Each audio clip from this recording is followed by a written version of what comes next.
Hello everybody, welcome to Dungeon Boys, Episode 1. If you're one of the few people who know that this isn't really the first episode of Dungeon Boys, kudos to you. Rob, my man Rob out there, I know he watches. Other than that, I'm not Russ is out there watching, but we had a Dungeon Boys series before. 2 weeks ago, we aired the last episode of the first iteration of Dungeon Boys. We had a different group. That group proved very difficult to get together, so we all, as a group, decided, you know what, we're going to shut that one down, and we're going to move to a new Dungeon Boys group. We weren't too deep into Dungeon Boys. I don't feel a need to rebrand. We'd had maybe 100 views total across all the videos. I don't think anybody's going to be super confused. So welcome, for all you know, the first episode of Dungeon Boys, our D&D podcast on Tank Media Games. I'm going to introduce our players here.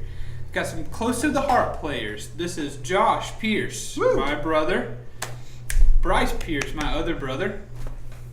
I have other ones, but they're not here. I have at least one other one. Just one. That Maybe are more. Family. Then we have in-laws. But Zenas, honorary brother, Zenas Breslin. They're all going to be playing fresh new characters. Zenas is going to be reprising his role of Gnome from the last one. I don't say last names very often. Do what? Okay. Didn't know his last name. Yeah. Oh, you didn't know Zenas' last name? I mean, it's never come up before. There you go. Dungeon Boys brings out a lot of information. What was I saying? I don't know. Everything. I was saying, Zenas, Introductory things. If you've watched earlier Dungeon Boys videos, you'll know that Zenas plays a character named Grim. He will be doing that again, but you need to forget about the stuff that happened in the first campaign, because that is no longer exists. That's a different timeline. Mandela effect, that is gone. We have crossed into a different universe. So D&D, let's quickly experience with D&D, because I would say we all have the similar experience with the game, because this was the core group that started playing D&D back before we decided to record anything. Getting the band back together. Yes, none of us had played D&D. We are the original before. quartet. And so then the four of us got together and played through a very rudimentary campaign of my making. It was a good time. So we got hooked on D&D since, and so now we're going to record some. Yeah, very exciting. nerds. That's it. I have a gaming channel. The nerd train has passed.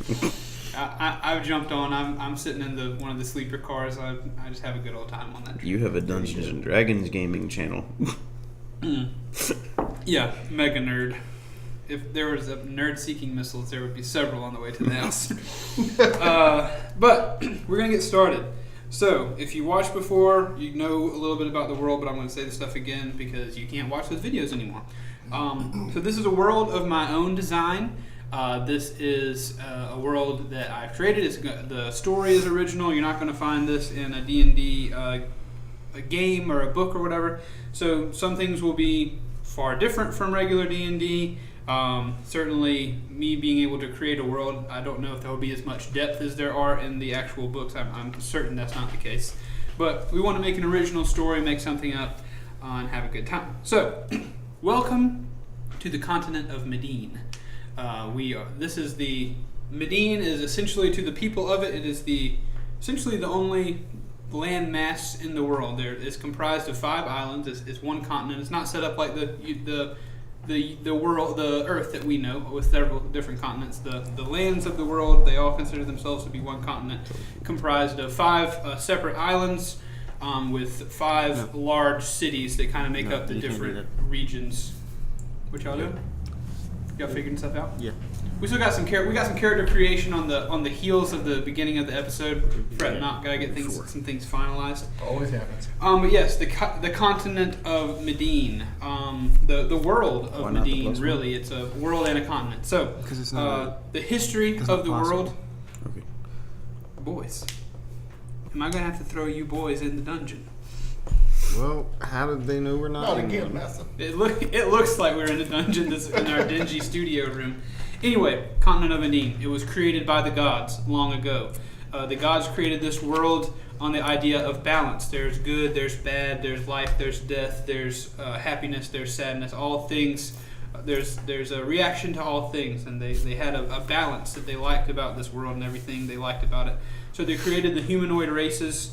Most of the races that you would expect in the D&D universe, your humans, your elves, your goblins, your orcs, your dwarves, your gnomes, and everybody kind of found their own race, and tribes were formed. And Mediene was a very tribal society in its early history, warring tribes between humans and elves, and some mixed tribes and stuff like that. And so there was war and death, but there were also times of peace, and there was still balance.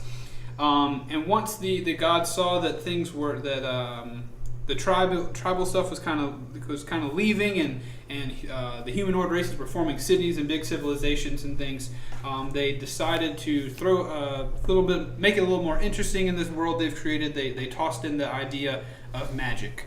Magic did not exist originally in the world. The gods tossed it in later on, and they allowed the humanoid races to make use of it. Monsters, magical monsters, the D&D monsters of the universe came in, and so the world became a much different place. It was not just your regular stuff. It was you had all these creatures that are new, these monsters, these large beasts, these magical creatures, these ghosts and fays and fiends and all kind of stuff. These large regular. Now you have giant boars instead of just boars. Now you have giant bears instead of bears. You have giant regular animals. You have beasts. So the gods tossed in the idea of magic, and then the arcane arts became a thing. The humanoid races found ways to manipulate magic and turn them into spells and turn them into things that they could use magic for to better their lives, which is where true rift formed in this world. Magic takes practice in this world. Magic is not something that you're just super good at. Depending upon where you get it from, we have this regular wizards, sorcerers, warlocks, all that stuff, and they all get their magic from different places. But people who first discovered the use of magic, it took some practice, it took some learning, it takes research. And so magic over the course of civilization became the practice of the wealthy. The wealthy people who didn't have to spend their days grinding and working towards just being able to survive were able to spend their time learning and researching and writing books and doing research and figuring out how to use magic. The poorer people of the world, they had to work. They couldn't spend their times on such fanciful pursuits, so most of the poor people of the world remained magicless. And so time goes on. As time goes on, the whole world, the continent, decides to go for one government. That government was comprised, the peak of it was comprised of 10 council members. 2 of each elected from the 5 regions of the world. We'll learn a lot more about this. I like to say that I'll probably do a video of just the lore, the background of this world that you can watch later on, as well as I'll put up the documents that I've written up with this information, just in case you missed something or you want to know a little bit extra.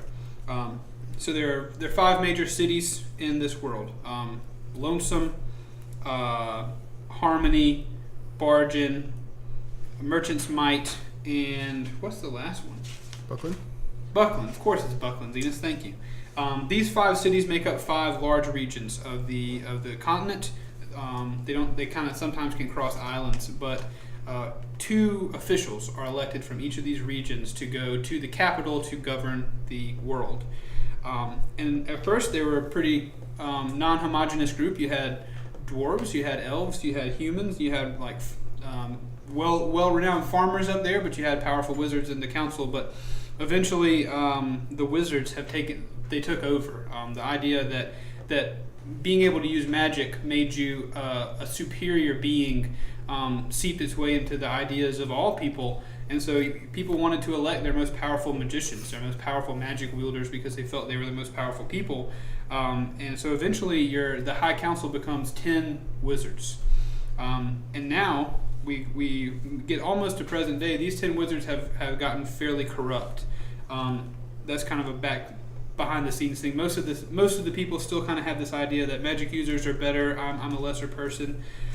But these 10 wizards have become corrupt on the High Council, and they are doing their best to widen this rift of magic versus non-magic people, rich versus poor. This rift. Because they also see this world the same way. They see themselves as higher beings. And so one thing that they have done in the last decades or so, I think, or maybe it's even centuries, that they sent a very powerful wizard to the island of Isle Burin, where they said, go here and we need you to create an army for us. And so that wizard's name was Morath. He went down there, he built himself a tower, and he started doing research on how to build an army. Eventually, he comes up with the first orc, and he builds an army of orcs for the Mediene government. And so where each region once had their own army, now there's a continental army that has taken the place of these regional militias.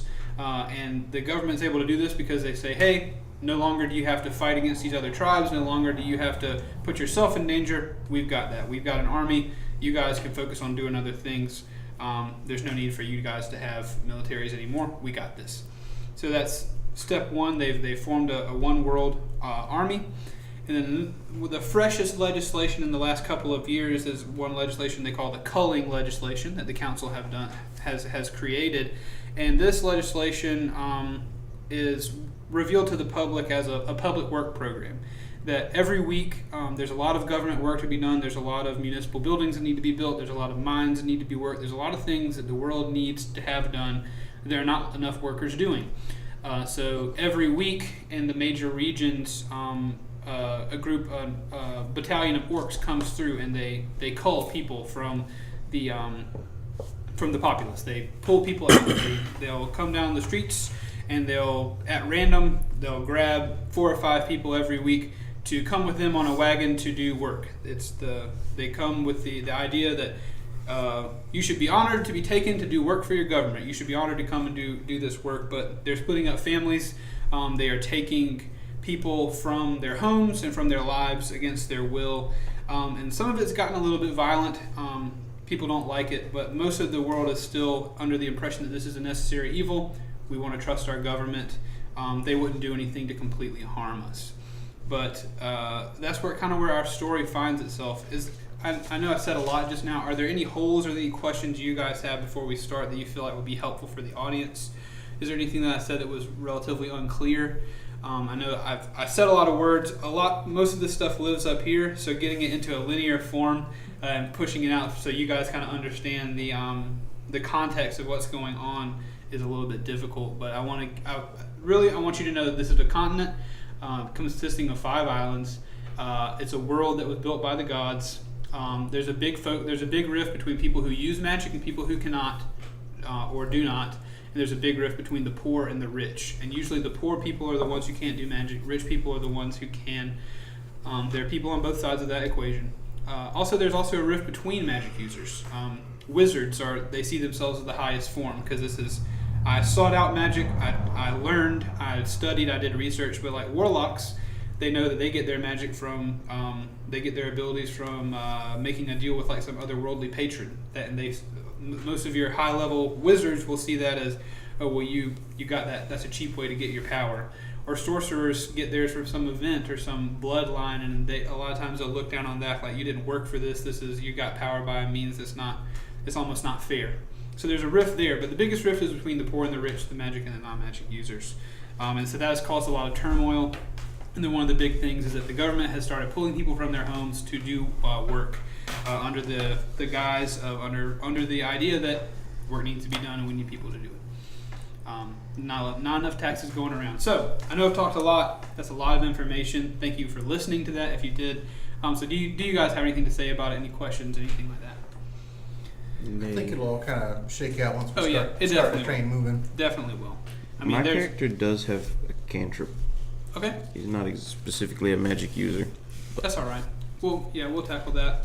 It won't, like I say, that information is more of like hopefully people will be able to see like why you're treated a certain way or why people, if that kind of comes out. But one cantrip versus no cantrips doesn't make you doesn't put you in like a different camp, you know.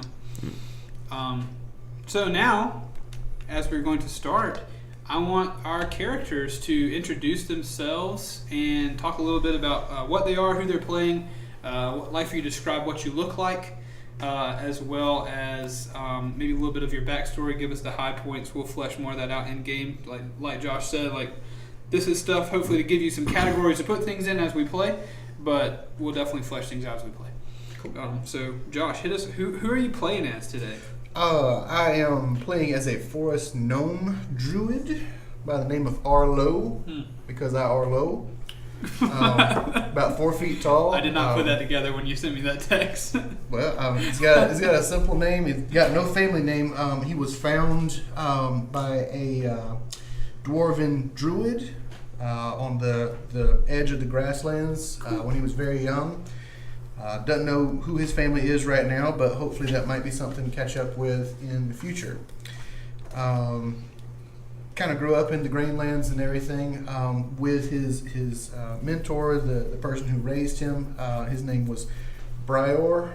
Cool. Brior. So these word plays. Yeah, I know. But yeah, part of the gnomes thing was that he knows gnomish and like common and like the dwarven script. But he didn't grow up with any other gnomes, so part of my character is he doesn't know Gnomish, but he knows Dwarven since that's who raised him. I like it. Yeah. So what we did, we just kind of traveled from town to town because that's part of what a druid can do is he can enrich the lands of places that he'll stay and kind of meditate over for 8 hours or more. So we would move from location to location, going to all the rural towns and enriching their crops, ensuring to have a bountiful harvest, just helping where we could. And in turn, the townspeople would kind of give us a place to stay and food to eat, stuff like that. So that's how we made our living. Good dude. Yeah. You want me to keep going? Or? Yeah, give us a little bit of, get me up to the point where I'll explain where you guys are, but get me to the point where you have this kind of, you have to find somebody. I know how your backstory goes, but tell us what makes you into an adventurer, someone who's looking for something. Okay. Like that. All right. So get up to the point where like we lead into the story. Yeah. Okay. So we were doing this for many years.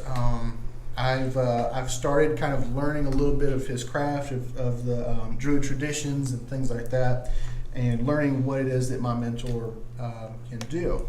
And starting to kind of branch out on my own, and decide to kind of split ways. He decides to go towards the city. It's someplace we've never ventured into before. There is a map in the description. If you want to click that link, you can see a map of the area. It's a very cool map. It's a big map. So, I've got some notes here. I was on the mainland. He traveled to the Isle of Flame to see if he could find some folks to help there. His first time going to the big city, so he went alone to Lonsim first. Yeah. I was supposed to meet him there about a month or so later. When it came time to meet him, I couldn't find him anywhere. I looked all over the city. So, let's see. So now I've looked everywhere. I've joined with the Lonsim Investigative Department, the LID. Hoping I'll be able to find some people to help kind of gain some information, kind of get back on the trail of things, and maybe same thing, be able to help people along the way. So, yeah, that brings me to information I want to give you. This episode or this campaign is going to start where the three of them are graduating from their training session or the training academy of the Lonsim Investigative Department. So essentially, they're going to be rookie detectives starting out of the series, and. I wanted to get everybody to where they would, to tell you how they got to where they would have joined up with this investigative agency in the city of Lonsim. So, Brice, tell us about your character. My character's name is Jack Law. I'm a high elf rogue. I was formerly a butcher in the city of Buckland? City? Yeah, city. City of Buckland. During one of the cullings, an orc came in to take my wife from me, and in her struggle, she was able to get free, but fell backwards onto one of the many knives in my butcher shop, and was killed there. Gotta put those away, Jack. But the random cullings, they get you. So, in response to that, Jack is snapped a little. He's a little bit broken on the inside, and he's dealing with the cullings in his own way. That being, he's always lived his life as a butcher. So one thing led to another, and he's become a bit of a anti-hero Jack the Ripper sort. He just feels like he's not doing quite enough where he is, and has decided to move on to Lonesome. Cool.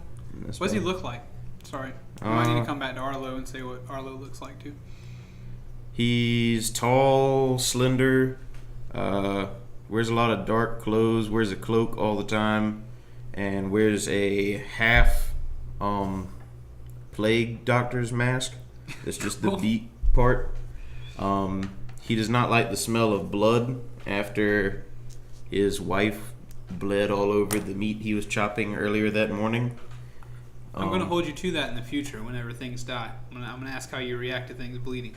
That's what the mask is for. He doesn't like the smell of blood. Okay, got smell of blood, sorry. The mask is filled with like herbs and things that kind of mask the scent. Cool. And So that's his look. I like it. Yeah. Oh, in this world, elves have brightly colored eyes. Did you choose an eye color? Yes, he has brightly colored amber eyes. Nice. I didn't. Yeah, in the world of Mediene, elves have brightly colored eyes, and half elves have one brightly colored eye. And it doesn't come out until like they turn teenagers, so it's kind of a way that they know things are going on between elves and humans. I'm 166. So. Nice. Been around a while. Arlo, to give us a quick synopsis of what you look like. Okay, about 45 years old. That sounds like a lot, but gnomes apparently lived 350 or 500 years. So you're a young fella. So yeah, human age about 24 or so. Cool. Somewhere in there. About 4 feet tall. Real thin, wiry kind of build. I mean, gnomes are kind of slight. Strength is not my strong suit. Clothes are all kind of patched together. Okay. Just, town to town, people would hey, can I fix that for you? Stuff like that. Sure. Have a wide brimmed straw hat with a band going around with different teeth and bones and stuff from all the different accomplishments, the things that I've had to fight off through cool. Growing up and stuff. And yeah.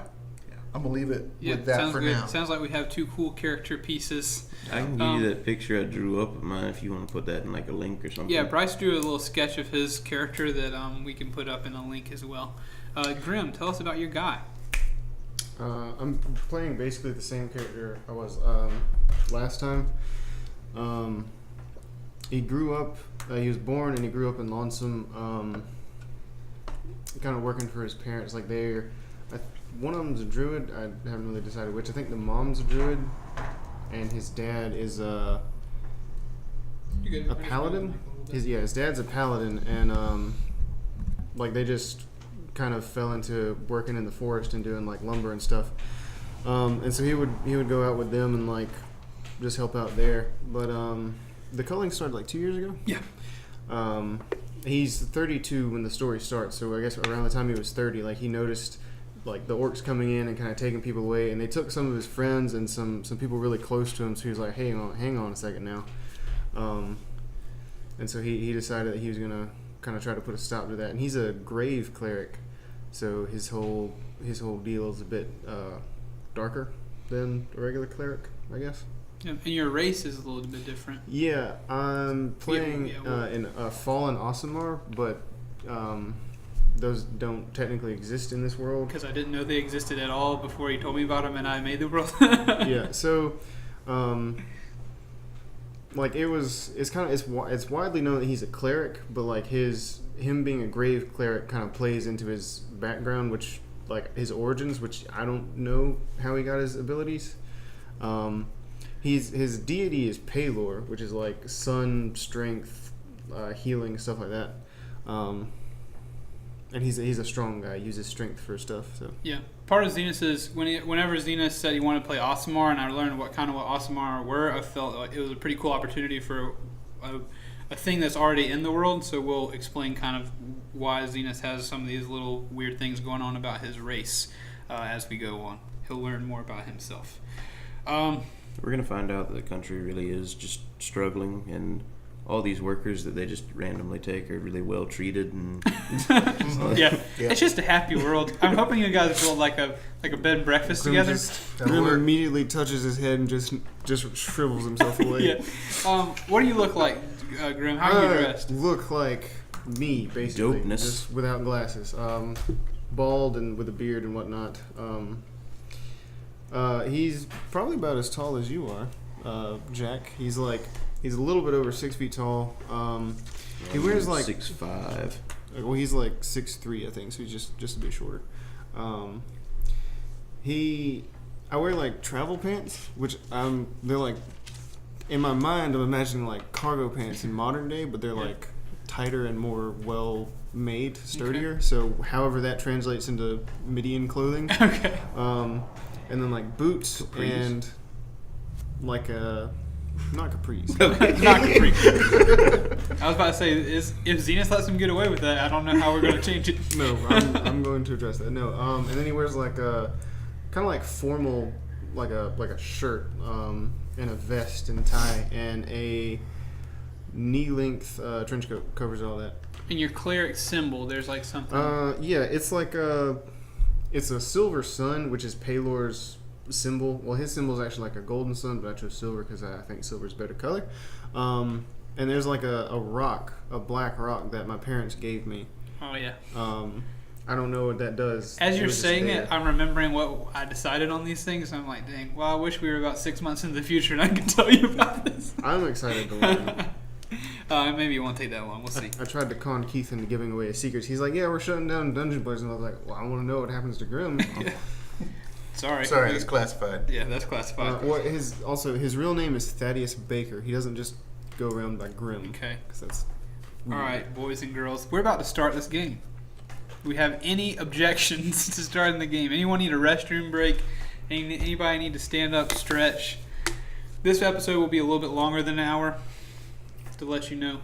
Hey, for those people who watch the Bearded Brothers play, I'm that other Bearded Brother. Yeah. We didn't That's mention right. that. If you That's right. watch Bearded Brothers play that series with Torchlight 2, this is the Brice. And obviously, this is why we call it Bearded Brothers. Because it's far bushier than mine. we all have Like a beards. big necklace around your neck that just says the Brice. Bryce's beard This is is one of the the Brice. many reasons that I'm upset we don't actually share genetic material. Okay, let's start the game. So you guys are in this world. You've been in this world. This is not fresh. You didn't appear here. You guys are in the world. And so motivations are Arlo he has joined the Lonsim Investigative Department, the LID, the LID, as some people can call it. Lonesome is on the Isle of Flame. This is a small island, one of the smaller islands to the east of the mainland. On this island is one large city by the name of Lonesome, as well as a dense forest called the Eastern Wildwood to the north of that city. And at the tip of it, there's a new construction built by the government, but it's been kept under wraps. It's called the Bind. But there are other smaller settlements in the woods. If you look at the map, the big settlements are on there, but there are hundreds and hundreds of smaller places in this world that's not on this map. These are the big ones. So Lonesome is a big city, and lots of stuff going on there. Arlo has joined because he wants to see if he can't use the contacts and the information he might learn by being an investigator for this government agency, this local government agency. This is like county government, city government. See if he can't use that information to maybe find his master, Jack Law. Jack has, I guess we'll call you Jack unless you want to be called Jack Law. Jack Law has joined up because he's kind of on the anti-hero vigilante kick, and he's thinking that, these Cullings, there's nothing good about them. They've caused the death of my wife. The government is doing something wrong, and maybe if I can join this investigative department, maybe if I can join up, I can get some dirt on the government. I can get some dirt on these Cullings, and I can, if nothing else, find some more orcs to kill. That sounds fair to you? Fair to me.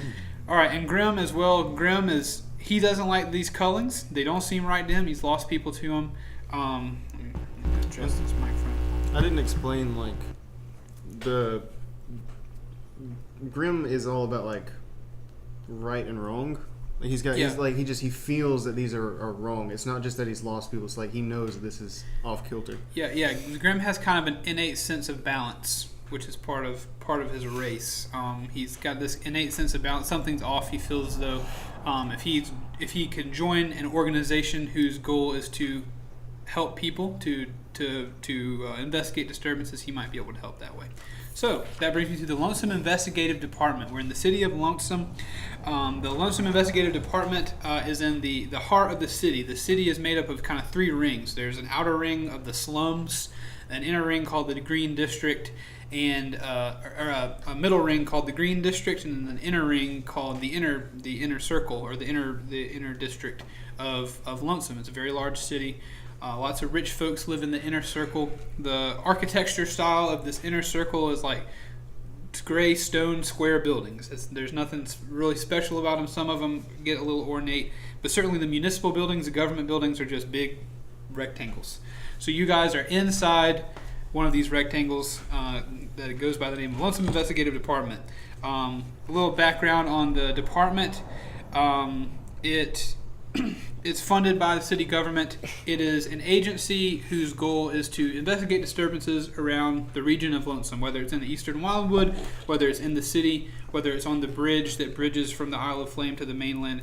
If there are reports of murder, disappearances, even some civil or domestic things. If there's a monster that needs to be hunted down. How big is that bridge?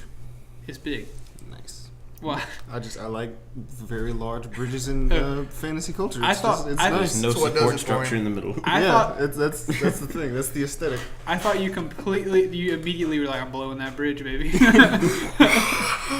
No. 10 years. Yeah, it's a big bridge. Very big. Many miles long. 200 wide. Episode 8. Tune in later on to see what happens on that to the bridge. So here's one. I'm just going to throw it out there. Like, this is a government organization. Yeah.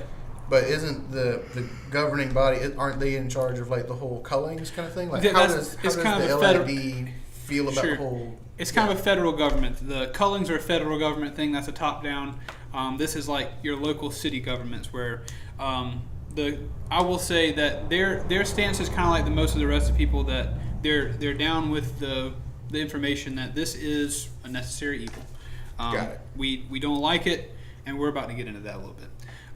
But yeah, the background that they're an agency that investigates disturbances. So let's hop right into it. You guys find yourselves sitting in different seats of an auditorium. It's not very full. There's a lot of empty seats behind you. The 3 of you, as well as 6 other humanoid creatures, sit around you. There are 3 other humans kind of sitting nearby, as well as a dwarf and 2 elves are sitting around you in this auditorium. Before you stands a dwarf who is he's standing behind a podium. He's kind of up on a block behind this podium because dwarves are short. So he's standing up behind this podium. He's kind of an older looking dwarf. He's got some gray in his beard, kind of a salt and pepper beard. His hair is kind of the high and tight. He's shaved down on the sides. He's got kind of some hair on the top, but it's definitely very salt and pepper. He's a gruff kind of guy. Looks like he's seen some wear and tear. He's got a big great axe on his back, and he's wearing kind of like what looks to be sort of a uniform, but also he's got big leather armor on. Not big leather armor, but leather armor, very nice leather armor, and kind of embossed into this leather armor is on each of his shoulders is a large oak tree. Just a large tree on his shoulders, and he's standing before you.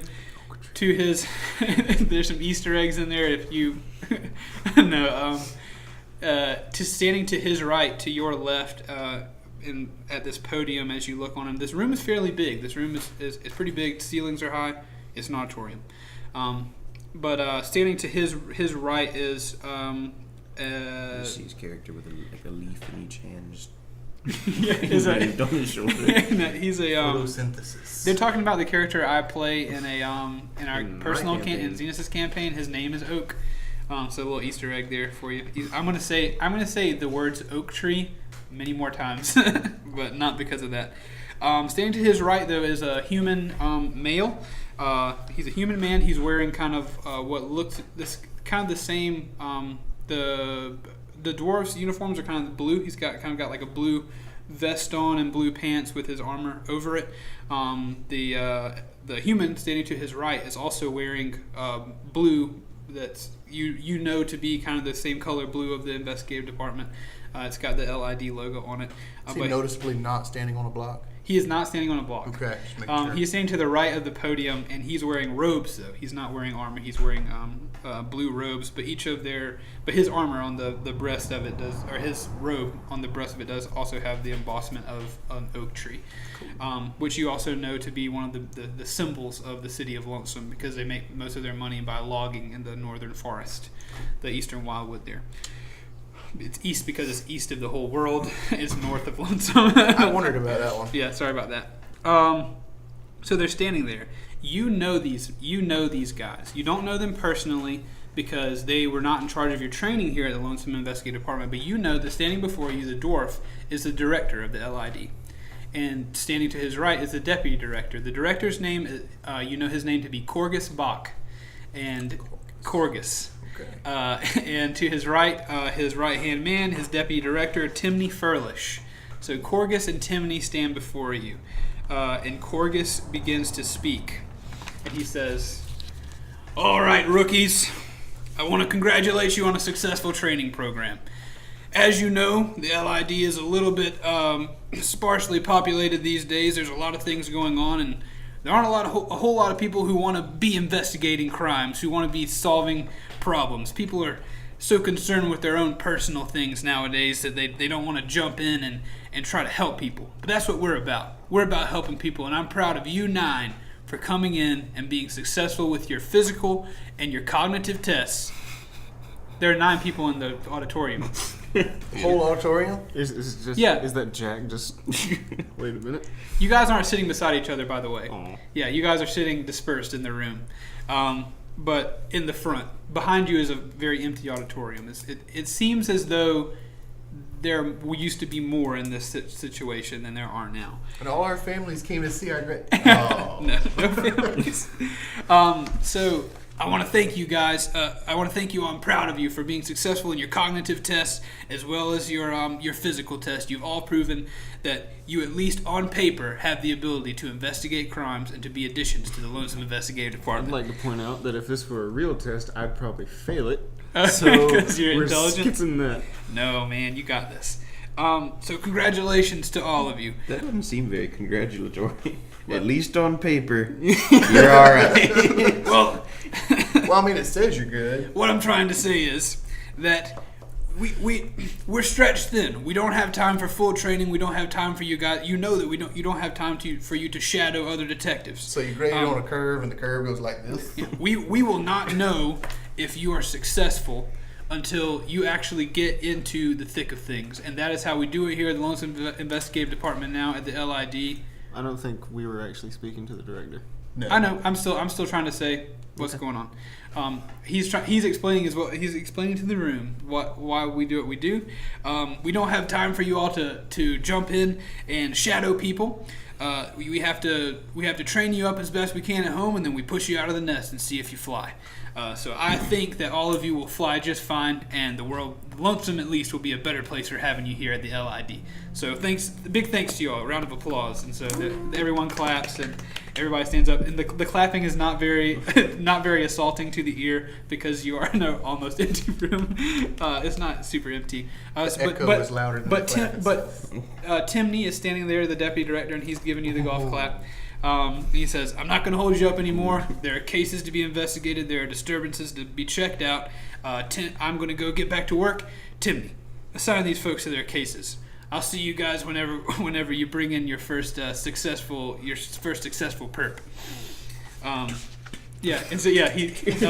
So Corgus steps off, and he steps off the block. He gets from behind the podium. He gives you a salute, and he brings it down, and then he steps out of the room. And so Timney, Everybody in the audience is wondering, who was that guy? Timney Furlish, he moves to the podium. He slides the box out from behind it, and you can see the box move out from behind the podium. And he says, "I would like to offer my congratulations to you all as well. You have done very good on your test. Most of you have done very well on your tests." And he actually looks to one of the humans in the front row, like who's not really looking at him. He's looking out the window. He says, "Most of you. But you've all passed, and so now it's time to give out all of your first cases. I have 3 cases here that I'm going to set you all off on. It's going to be a random choice. You will be working with each other, so hopefully everyone got along in testing. If you do not like your partners, after your first case, you are certainly willing to come in, or you're certainly able to come in and request a change. We also are certainly capable of denying you that request. It's not necessarily about you, it's about making the world a safer place. So thank you for being here, and we will see. Zenas, you look confused. No, I'm not. That's not my look of confusion. Oh, okay. He said making the world a safer place, and I just went. Okay, sorry. It was more of a smile than that. So well, that's confusing. So he takes out. So We make them strong. We make them lonesome strong. Yeah, he takes some papers from his pocket and he puts them down on the podium, and he's taking them. He's kind of flipping through them, and he says, "What do we have here? What do we have here? Very well. All right, here we go. Dangerous beasts are harassing loggers again. Creech, Mergus. This one's for you. And so, as he says the word Creech, one of the elves raises his hand, and as he says Mergus, with that human that he was looking at earlier, raises his hand, and so they walk down the thing. They grab the case file from him. They come out. They sidle past you. The elf has to cross in front of Jack. He kind of sidles past and walks down. He walks past and goes down, and they pick up the papers, and they give a salute, and they leave the door, and Timney salutes them back and says, "Good luck, boys." I feel like Creech is a real trailer park kind of elf name. Yeah. Hey Creech, what you think It's that probably- is? it's They probably say his- pointing at roadkill. Yeah, it's his last name. All right, next on the list, vandalism in the inner marketplace. Bunk, Jeffers, and Parisa. This one's for you. And so those 3 raise their hand. Bunk raised his hand. That's another human male. I don't remember what the races of these people were I said in the beginning. So bear with me. These aren't... You just said humanoid creatures. Yeah, okay. That'll Bunk, work. a human, raises his hand, and he walks forward, and he grabs it. Jeffers, the other elf, raises his hand, and then a human female, Parisia, What's raises... your name? Jeffers? Yeah, she raises her hand, and they walk down. They grab the case, they all salute, and they head out. And last, but hopefully not least, is we have cases of reports of disappearing husbands in the slums. This one is for you, Arlo, Jack, Law, and Baker. This is yours. So you guys come down and grab your case and get moving. All right. We do that. Yeah. We do that. Grim stands up as soon as his name is called, Okay. and then walks up there. Okay. So you guys walk down and get your thing. Do we all get a copy of it, or? Yeah. Or there's one copy. So she. Alright, take it. Timmy reaches out and hands it out, and I guess Grim is the first to take it. Crap, I was gonna ask him something. Oh yeah. As I take it, I'm like, those loggers, are they? They wouldn't happen to be the bakers, would they? That's not his voice. Not to We'll my deal with that later. not to my knowledge. No, I don't believe so. Why do you ask? I am a baker. Ah, yes, that's correct. You are. That is your last name, is it not? I don't believe it was. No, I don't. Not to my knowledge. That's good then. Baker. That's his voice. Candlestick maker. Yeah, I don't know. yeah, that's pretty funny. I don't know if our audience is old enough Wow. Yeah, we'll call you the candlestick maker, Arlo. No, we're not. All right. So Timmy says, "All right. Well, any other questions? Do you have any questions about what you got to do here? More questions from There's you, Baker? information on the sheet, yes? Yes, of course. There's information on the sheet. It's a case file. And I'm good to go. Get out of here. And he's, We can yeah, read. he salutes you. Do the two of you salute? Yeah, like kind of half-heartedly, like Okay. Jack goes to salute, remembers he's holding a cleaver. Oh! Oh, he has red leather gloves as well. So just... go all the way up to here. That's pretty. Cow birthing gloves. All right. So everybody salute. Yeah. All right. So you guys head out the door. As we're See you like later, Timmy. heading out the door, I'm kind of like getting close to the both of y'all. I'm kind of wondering, like, either one of y'all's husbands disappeared. What are we supposed to be looking for? My wife Do you not- disappeared. Do you not know what a husband is? No, I got all that. But, Okay. yeah, what's that paper say? I don't know. Let me read it. All right, yeah. So as you walk out the door, Grim, you read the paper, and you learn that there are cases or reports of 3 disappearances in the slums, each about a week apart. That you receive these reports about a week apart, and the MO is kind of the same. The report says that these women have come in, and they say my husband went missing for a couple days. He came back. He was acting really weird. And then he was gone for good. He hasn't been back since after that. And when he left after that, all of our valuables were taken. And they want to know what's going on. They need somebody to investigate this. The husband is missing with the valuables? Yes. Okay. So boil it down. Husbands were gone for a couple days without warning. They came back. They're acting really funny. And then the next day they were gone for good. And with all the valuables. The original Dungeon Boys took place in this world, right? Yeah. But not like this is the first time. This is the first time this scenario is. Okay. Yeah. Yeah, it was very different. We were in prison the first time. I solved the case. They all made bad wagers on the World Cup soccer this year. Yeah. You're just in the detective agency. Weren't you in prison earlier? That is actually what happened during an episode. Will was like, hey man, we just escaped prison, and then we had to kill some people. Yeah, it was definitely the funniest episode because, it was like they escaped from prison. They had stuff on their hands, and Will's character just sat down with some hunters in the forest, and they're like, what are you up to? And he's like, we just escaped from prison. We're escaped convicts. And they were like, we have to take you in. We have to take you back because we're supposed to do that. And if we don't, we'll get killed. And they were like, and then they had to kill each other. But that's old Dungeon Boys. This is new, better Dungeon Boys. Grim does not remember that. Yeah, that didn't exist. That didn't happen. So that's all that's on the sheet? Mm-hmm. Any witnesses? And they're in the cases they're all from a very I say to Grim. similar area in the slums, and so that's stuff Use that your Grim voice. knows right now. Are there any witnesses? Are there? There are no stated witnesses on this sheet. Okay. It's the bottom of the case says the bottom of the sheet says you will likely have to speak with these women. Sounds good. I will not be the one to explain that to him, and I say, if we go to speak with them, I will not be the one to do that. Yep. Sexist. No, I'm not sexist. I don't know your name Well, yet. I am gifted of the linguistical arts. So. I'll let you do it. I'm not a very charismatic man. And what is your name? You're Gnome, right? Yeah. Oh, my name is Arlo. Good to meet you, Arlo. You may have heard my name is Grim. Yeah, shake your hand. You may have heard my name was Baker, but I prefer to go by Grim. Why is that? You'll see soon enough. Just edgy like See that. But all right. Good afternoon. My name is Jack. Nice to meet you, Jack. Where'd he come from?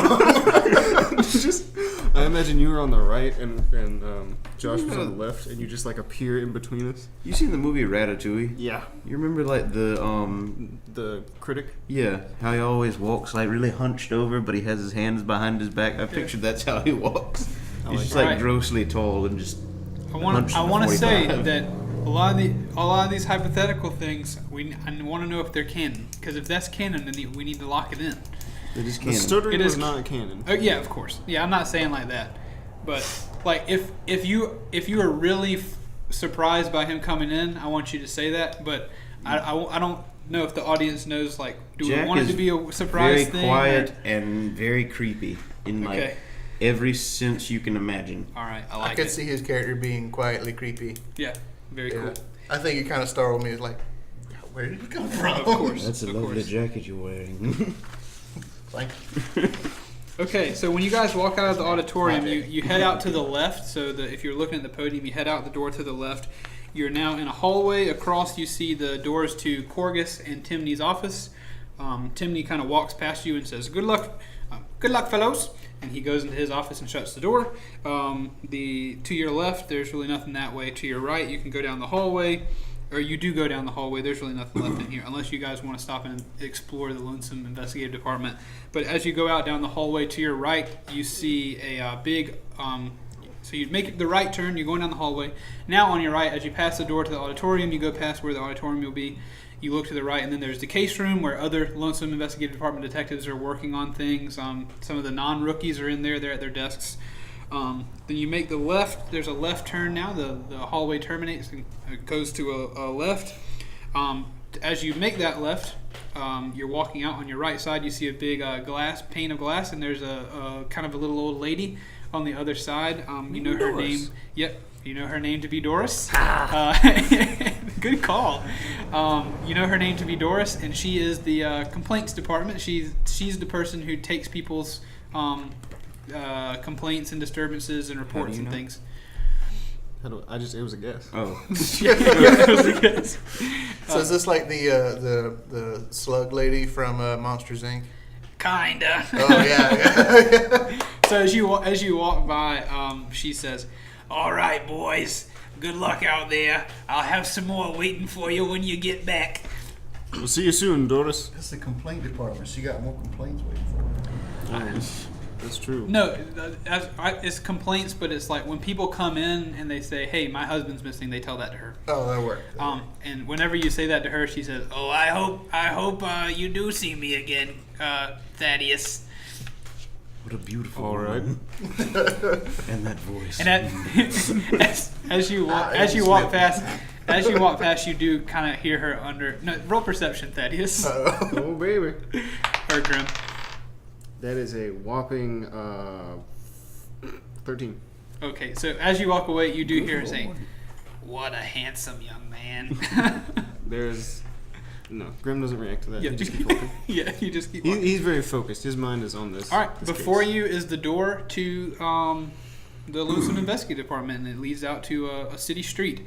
If you guys want to go explore the city, you can. If you guys want to do something to get to know each other, you can. But otherwise, I'm autopiloting you to the slums to do your job. It doesn't. This is completely up to y'all. I don't know how long you've been here, but I was born in this town. I think I know my way around pretty well. I'm going to head directly to this case. I consider myself to be on the job, and I'm going to take care of it. Very well. Lead on. You seem to know like what's going on around here. I've never been to one of these cities, so you lead on. All right. Okay, so we'll have a brief tour of the city as you walk to the slums. So you guys make a right turn. Microphone. Yeah, as you make your right turn out of the door and you head down the street and you get to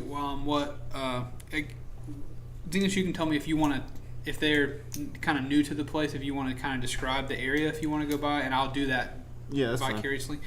Okay, so Grim kind of lets you know, like, when you get to this, you come to the end of the street and there is a circle, like a circular courtyard, and you see before you, and at one point of the courtyard, is a great mansion.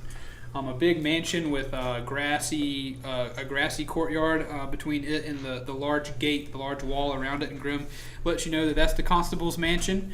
That's the head governor of the city of Lonsim, as well as to the right of that, and a street separates it from this other thing. So you have the mansion, then a street, and then to the right of that, you see a very large rectangular building, very large, and across the front of that it says the Library of History and Arcana. So Grim explains, like, that's the great Lonsim Library of History and Arcana. There's plenty of books and magical tomes and all kind of stuff in there. We call it the Glow. Yeah. GLLOH. Great Lonsim Library of History. The Gloha. El Gloha. Yeah, Le Gloha. That was a joke. And then he says to the left is separated by another street. To the left of the mansion is the inner marketplace.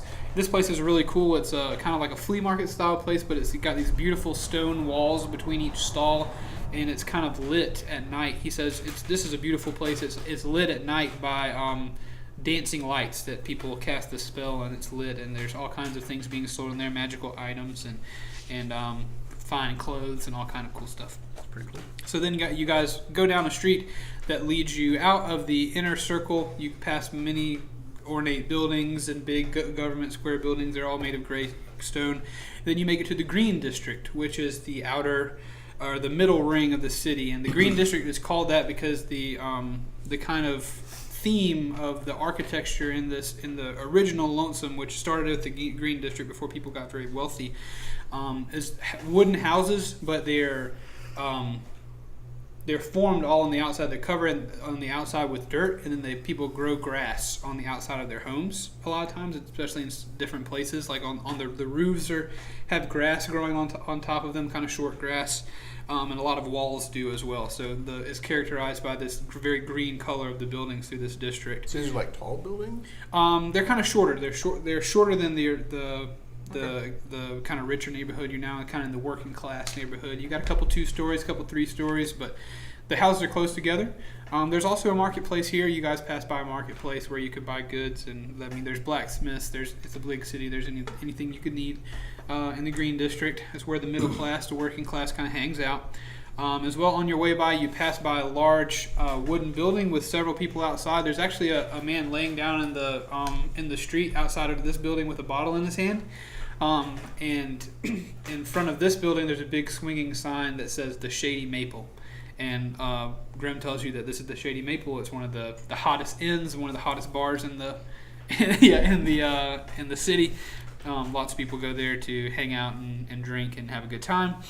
And then you make your way through the Green District, and now you're at the slums, and you're headed to the homes of the address of the. I don't know which one. Do you want to go to the earliest report, latest report, middle report? I say we go to the earliest report. Might as well. All right. That would be like the first report that was made, so it'd be like the oldest one?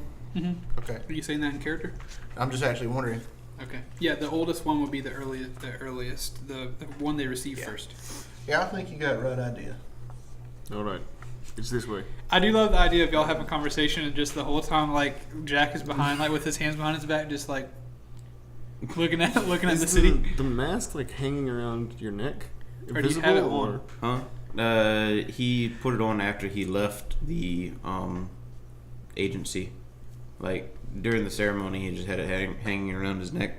But after he went outside, he put it back on. Nice. Cool. Very cool. So you're walking around very Gru style? He smiles, like, constantly, too. Just like... All right. Weird dude. Okay, so you approach the home and sincere service with a smile. The slums.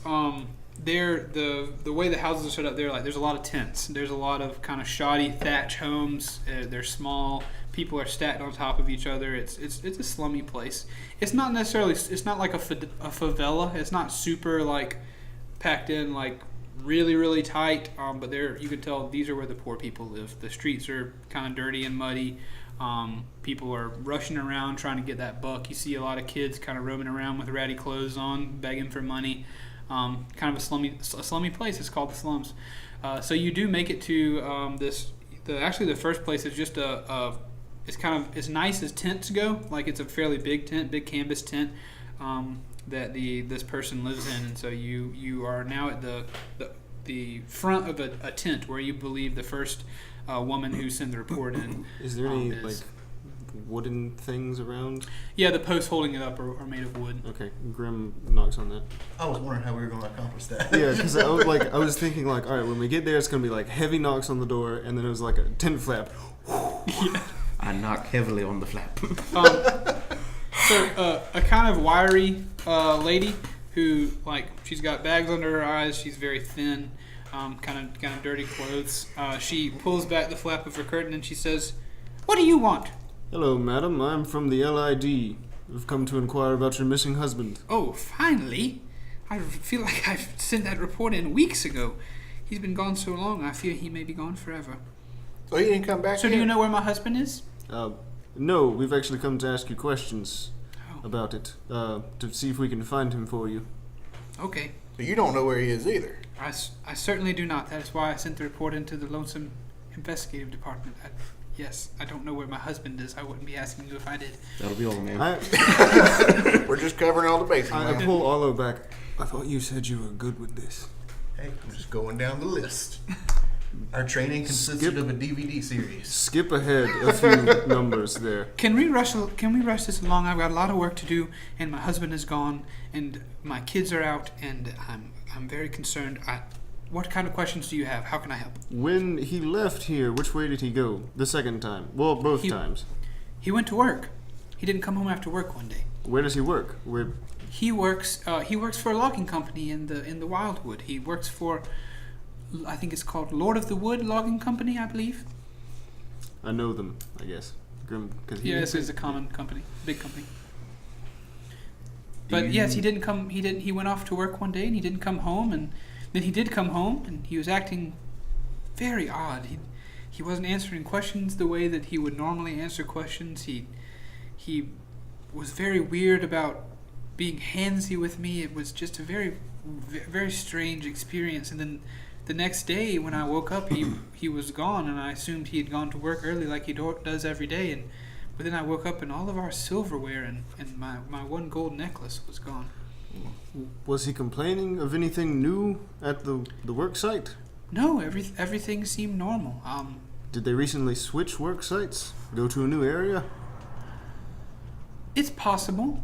He doesn't tell me a whole lot about his work, but it's possible that they moved to a different area. Have you heard anything about reports?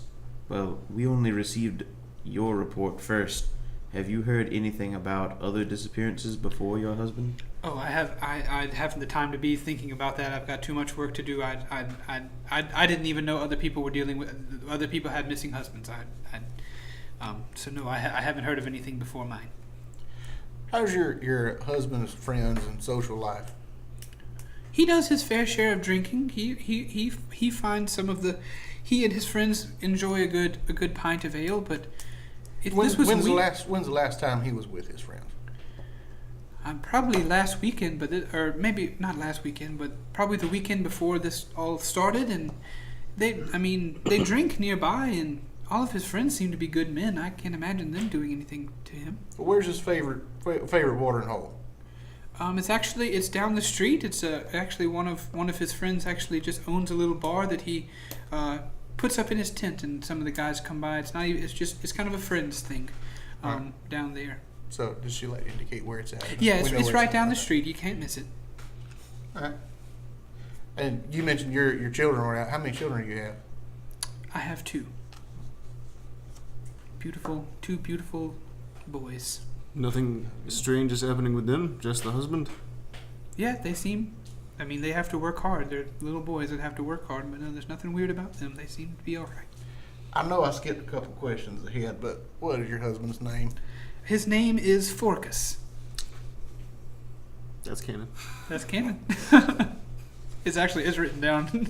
I looked down to read the name, and I was like, why did I write that? No, Forcus. Grimm's reaction of, Okay. Yes. All right then. Well, I've really got to get back to work. If you please find my husband. I hope I don't know anything else, so what I've said, I hope it helps. What is it you do? I work around the house. I take care of things. I make sure our food, whatever little we have, is cooked, and I try to clean things up as best I can. I know we live in a tent. I don't get to live in a home like you probably live in, but it's ours, and I try to take care of it. All right.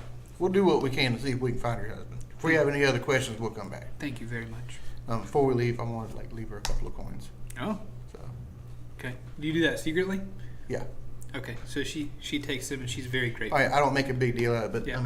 it's not like I'm trying to hide it from you. Okay, she's Do you have very. a couple of coins to leave? just throws a coin purse at her. Oh yeah, sorry. You all starting. The economy is a little different than our first game, and Zenas' game. Like gold coins are very valuable. Like you guys all start with 10. As part of my background is far traveler, and I have 5 gold coins Okay. with that. So I give her a couple silvers or something like that. So. I've so far the only thing I made is the gold right now. So we'll say you have 15 since you have that, the rest of you have 10. So Then I'll give her a gold coin. Then. okay. So And she it's a big deal, and she's very appreciative, silently very appreciative, and she puts it in her pocket. Appreciates silently. Yeah. close the door on the tent. Okay. So she closes the tent door and she kind of gets back. You hear the scrubbing of pots and the normal day of a poor housewife. That'll work. The beating of children. Yeah. I swear I tell you. I think we should move on to the other victims. Indeed. See if there's any correlation between them. Or we could go and check out the establishment she was talking about. We could. I say we see it. No, I don't. That's not the right word. I say we check with the rest of the victims first. See if there's any correlation. Yes. All right. And Where's our second one? I look at the sheet and Yeah, you head to the second one, and this This is the house made of straw. As we start to walk away, I like pat you on the back. Arlo, yeah, and I say, "Good man, Arlo, for giving her the coins." Wasn't that? I thought you were naming him Good Arlo, giver of the coins. You shall be be called called Arlo, giver of the coin. Yeah, that's funny. I don't have need of it. So. She seemed like she had more need than I did. Okay, man, good people. And then I say you're a really good person, and then whenever Bryce's character just said the word victim, I felt like there's a lot of pleasure in the word victim. Okay, so you guys show up at another house. It's actually a larger house for the slums. He's exactly as creepy as the bad guy from the movie with the Hunchback. Okay, That- exactly that creepy. Yes. The Hunchback Okay, of that guy's Notre Dame? creepy. Yeah. Just like Yeah, he's creepy. So you guys, you make it to the next home. It's down the street. We did it! Yay! Relatively nearby. Oh, there's but it's more actually a bigger. It's not a tent. It's actually a bigger home as far as the slums go. It's made of like sticks and thatch and kind of a mud thatch hut. And there's a wooden door on it. And there you go. I knock on the door. Okay. Arlo looked like he knocked first. It was a dual knocking. Yeah, I go up, and as Arlo's doing it, I just pull my hand back. I picture like he goes to do it and then. More power. Yeah, rolls a knock. No. We'll get to some rolls eventually. I rolled a crit fail. Yeah. I rolled 2. No. Yeah, you rolled. That was not a planned roll. No. Okay, so open the door. Well, hello there. I'm struggling. I mean, Is I it didn't a play. woman? Yeah, it's a woman. I was wondering. Sorry. I forgot they Yeah. were all. Hello, Yeah. you. a kind of heavier woman, kind of an older woman. I would describe the last one you saw as relatively pretty. She I don't know how you decide what pretty is. As far as your 10 pounds of characters are makeup. concerned, but no. This woman is not super. She's kind of homely looking. She's a little thicker. I feel bad describing women that I'm creating in this world, but I mean you can't. Thicker. Yeah, she's a sexist, Keith. yeah, no, she's a thicker woman. She's got kind of a deeper voice, and I don't want to give the same Vidara's voice, but I'll try to give a variation. Yeah. It's like, hey, hello there. Hello, madam. We are from the LID. We've come to ask you questions about your Yeah, missing about my husband. husband. Yeah, okay. Yes. Well, I kind of gave up on him at this point. True Yeah. dedication. What questions do you have? When did you last see him? No, I know that. Never mind. Where did he go both times he went missing? Well, he didn't come home from work. Was the first time he went missing. Where does he work? He works at the Lord of the Wood. Yes. How do you know where he works? Just a feeling. That's confidential, madam.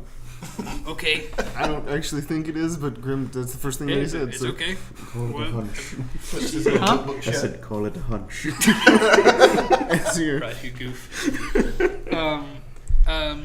Yes, he works for Lord of the Wood. Is that interesting to you? Has he been working there very long? Yes, he's worked there for several years. Does he ever go out any place after getting home from work? He's not much of a drinker, my husband. He's more of a I didn't know if he was a chess champion or something like that. Or... he's more of a partaker of the ladies. I think he spends a lot of times at the brothels around. I'll be honest, I don't know if he's coming back. I want to know where my jewelry is. Did he mention anything about moving locations on the job, or anything new that was troubling to him? I'll be honest with you, mister. What's your name? Grim. I'll be That's confidential, man. I'll be honest with you, Mr. Grimm. We don't do Just a lot Grim of... is fine. I'll be honest with you, Grimm. We don't do a whole lot of talking recently. So I don't know if he moved or not. And we have to cut real quick. All right, everybody, we're back. I'm sorry. We had breakfast in here.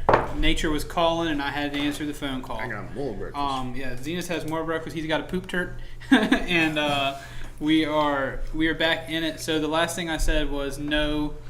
No, he hasn't told me about them moving. We don't talk a lot.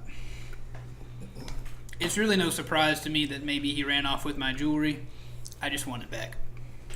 What kind of jewelry did he take from here? Well, obviously from where I live I don't have a lot, but my wedding ring was fairly valuable, and I just wanted to keep that. And he took one of my best pots.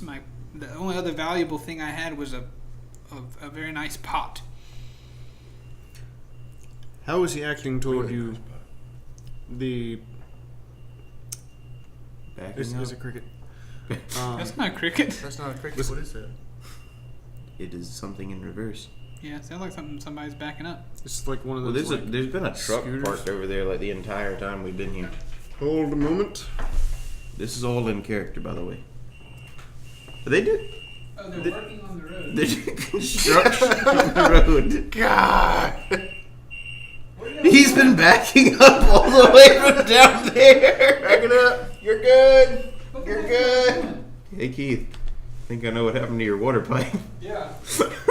And he's just driving away. Backed up and then one full. What the heck? Yep, the road works in reverse too, fellas.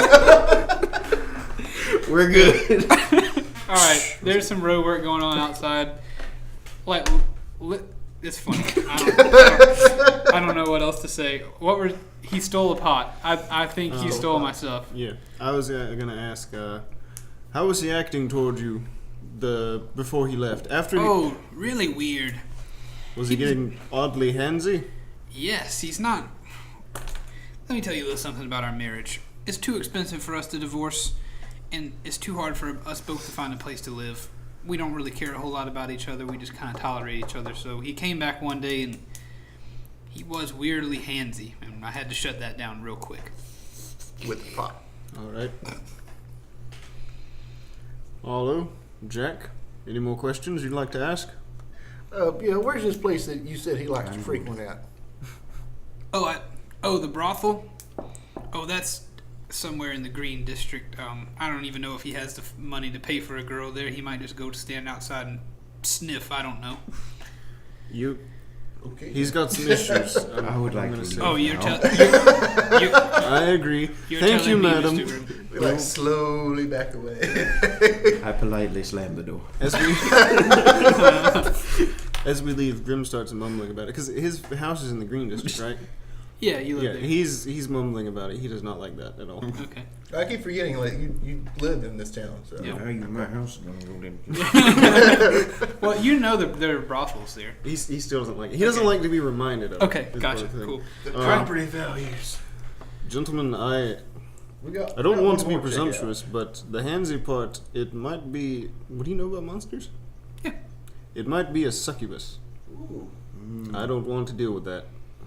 I don't feel much like dealing with a sucker man anything today, so. Okay. All right. In It's fact, my motto it's is- this way to the next Alright. Nope. next Yeah. victim. So you guys find another one. You actually come across another hut very similar to this one, a little bit smaller, and actually another woman comes to the door. Another as you knock, and this one also, she looks younger than the rest of them. She seems to be a very sweet lady. She's dressed as well as she can be, and she says, "Oh, hello. Who are you?" My name is Grim. My name is Jack. I'll imagine Grim has a toaster pastry as well, because I Okay. like the idea of him just having random food Yeah. and stuff. You- My name is You're Grim like from Brad, the LID. Brad Pitt's character in the Ocean's movies, where he's like always eating. What is your name, madam? My name is Beth. There's a lot of words on the sheet. That's okay. we're, Yes, I see you're Caucasian. My name is my name is Beth. Why are you here? We are, as I said, from the LID. We've come to investigate your missing husband. Oh, thank goodness. He's been gone for several days now, and I don't know what I'd do without him. I just don't know what I really hope you can find him and bring him back. when was it that he disappeared? Oh, the last time I So saw what you him been was doing? I think a week ago today. A week ago today was the last time I saw him. And Do you just think he's all right? an educated assumption. Does he work for Lord of the Wood? Yes. Yeah. He does. Was he handsy before he left? Well, we were kind of always handsy. All right, I don't need to know that. I'm sorry. For part of me regrets myself picking 3 lady characters to play at the outset of this game. We're gonna make it. We're very recently married, actually. Well, congratulations. I'll Thank hope you. to get your husband back to you soon. I don't know what I'd do without him. Please find him. But yes, he does work for Lord of the Wood. What is that? Does that mean you know where he is? We're working on that, man. Okay. Well, is there anything else I can do for you? Is there anything that he's taken from the home? Mm-hmm. I know there's something wrong. He would never take our valuables. We're very poor. All we have is each other, and he had a bracelet that he gave me for our wedding. It's just a silver bracelet. Nothing special about it, but it means the world to me. And he must have taken it. I left it on our bedside table, and I don't know if he took it or there must be something strange afoot because he would never do this. Are there any places that he frequents outside of work? Any place he goes to with friends? Oh no, we spend most of our time together. When he comes home, we cook dinner and we just enjoy being at home together. Does he speak to you about his work? Sometimes, yes. Has he mentioned anything new about it? I think they did move locations. I think they did actually. They had finished up a cut and I think they were moving to a fresh one a couple of weeks ago, maybe 2 You or wouldn't 3. happen to know where that is, would you? It's up in the. He always goes north into the forest. And he works for a big company. I think it'd be pretty. Usually they work right off the path. I think it's not too far. I don't think it's very far. He walks there every day. It takes him probably an hour or 2 to get there. But it's up north. I don't think you'd have any trouble finding it. All right. Follow the sound of Screaming. trees being chopped down. Timber and all. Yes. Yep. I think we're good, man. Thank you very much. You sound like Oh, you you're have a welcome. lovely relationship. We hope to return your husband to you soon. I sure hope you do. And she kind of starts to tear up. She's like, I just don't know what I'd do without him. Thank you very much. What, you gonna slap her? Woman, don't you show me the emotions. So she does close the door. All right. I think that you might be on to something. I think we ought to go and check out this logging place. Okay. There's that, and there's the friend hangout. I'd rather not go to the brothel. Yeah, I'll but leave they that didn't to have a you. whole lot in common. That is true. Jack, the logging place, Sounds Lord of the good. Wood. Lord Shaft. Lord Shaft. Okay. All right. So you want to head up there? Yes. All right. So you guys If we went to the brothel, are heading Keith would have to act that out. you're on the northern end of the city already, so it's not too far to get to the Wildwood from here. It does take a couple of hours. I guess if you don't need a rest. It's not really. So you guys are traveling for a little while. On the way, you see carts passing by with logs. Actually coming up on the trail, this is very common of the main road out of the forest that there are carts all the time coming out with logs. Lonesome makes its money. Grim wave to On a few of the people. Okay, they wave back. They're kind of gruff-looking men, lumberjack-looking guys. I would imagine he would know some of them. Um, Because he would, as well as working for his father and mother's company, he would he's a cleric, so he'd kind of just out in the field. Anybody who's like, oh hey, we need stuff. He'd Gotcha. Well, these guys give you a wave like, hey, but not like I want to stop and chat like I know you Yeah, it's that well. just They give you like, hey, how you doing or whatever. They look kind of like jovial dudes. They're just I know that guy. mules carrying these big logs out of the forest. Arlo's feeling a little bit uneasy about being around a logging thing. I mean, he is a forest gnome and a druid. I was going to ask how you felt about that. do you? I guess it's kind of like going past like chicken houses and stuff like that. That's where the McNuggets come from. You know it is a necessary thing, but you're just not too happy about it. Do you look like a normal flesh and blood gnome, or do you have I'm a plastic tree gnome. parts? No, just like a regular gnome. Kind of like Caleb was a rock gnome, but he was just kind of gray skinned. Yeah, that's what that's. Gotcha.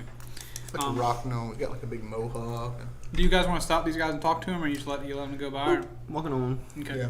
I think we want to get to the meat of the town, the meat of the situation. Yeah. All right. So you guys are heading into the forest, and you do eventually, after a couple hours of walking, get to the forest and very close to the edge.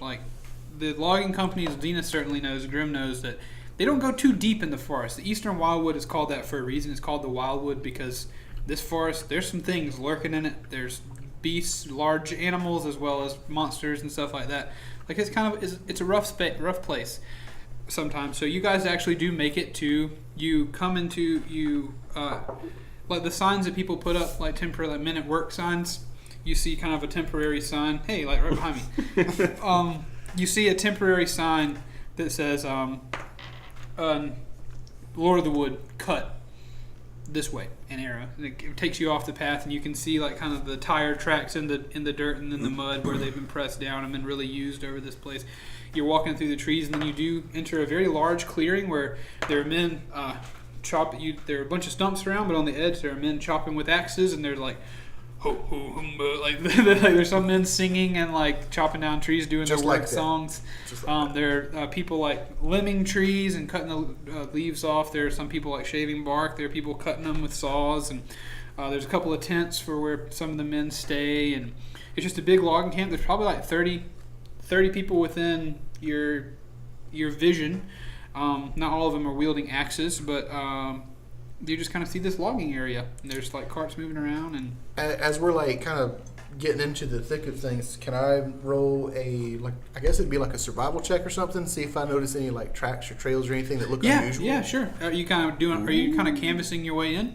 I think so. Yeah, What do you mean by that? I'm saying, are you just, when you walk in, you're going in a straight line to these people to talk to them on the way you're looking for stuff, or do you walk into the clearing and kind of move back and forth, kind of like investigating? Just like as we're heading into the thing, I'm just like keeping an eye out for stuff. Okay. Like anything that seems unusual. You are a forest man. This is a 22. Good Lord, man. Well done. Yeah, you actually see... First roll of the game. You see... it's like all the tracks in the area kind of light up to you. Cool. Not visually, but you spot them. You spot tracks, and you can tell like where these men are going. You can see the wagon tracks. You can see all the lines back and forth, like tent to tree to logging to cutting station to whatever. Mm-hmm. But you actually do see some trails off into the woods. Like you can see that they start in the middle of the fray, then they kind of go off to the right into the forest. And this is a much less traveled trail than the rest of this area. It's not super muddy, but also off to the left you see some tracks that also go off, kind of into the woods as a kind of a not off the beaten path kind of thing. Okay. So you see kind of two tracks that go off into the woods that aren't necessarily, from what you can see, part of this initial operation right here. And so the mystery of that is where we'll have to cut this video for today. So this is our first episode, guys. Thank you so much for watching. Please leave a comment for what you like, what you didn't like. Give suggestions. We'd love a little bit of fan art. If you guys are intrigued by any of these characters, please draw them. That's a dream of mine, to have someone that I've never met in my whole life say, like, I care enough about this to draw something. Redraw mine. It's not great. I think it's really cool. But I mean, don't feel obligated. I really like that. I really like looking at other people's stuff they do for other campaigns. Huh? I said feel obligated. I feel obligated. But thanks Arlo so much. would like an oil painting. Yeah. So thanks so much for watching. We really appreciate it. We want you to come back next time. We'll be doing them weekly. We'll see you next time. We love you very much.